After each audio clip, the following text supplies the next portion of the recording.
Have you ever seen a circle of people standing outside of the apartment from the hours of midnight to 3 a.m.? People that were exceptionally tall? And one of the most unsettling ones.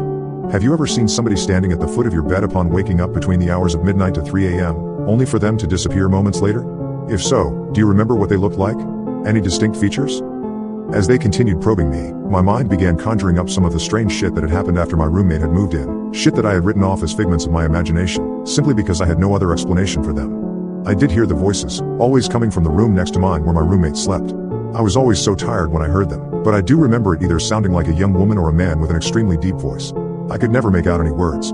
It always sounded like gibberish. And then there was that one time where I went to the bathroom in the middle of the night. Still half asleep, I didn't bother turning the lights on as I entered. But as my eyes began adjusting to the dark, I could have sworn that somebody was already sitting on the toilet. Somebody extremely tall. Of course, when I turned on the lights, nothing was there.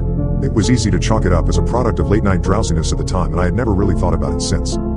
After doing my best to give them useful information, the suits spent a good few minutes taking notes on their phones. Once they were done, they sat up quickly, told me that they'd be in touch before leaving the room. A cop came in a few minutes later and told me that since I couldn't return to the apartment, they would set me up in a nearby hotel until they were able to get the situation under control, and that I should stay put until they gave me a call. What happened? I asked him. What did you guys find up there? He stared at me for a long time, not as if he were deep in thought, but as if he held deep aversion for what he was considering telling me. Eventually he just shook his head. I don't know, he said. I really don't know. I nodded, tried to smile, though I'm sure it didn't come across very well. It's the next day now and I'm in the hotel. Of course I couldn't sleep. Couldn't really eat. The officer hasn't called me yet. When I try searching up information about the evacuation on the internet, all I can find are articles claiming that it was due to a fire. A fucking fire. Update.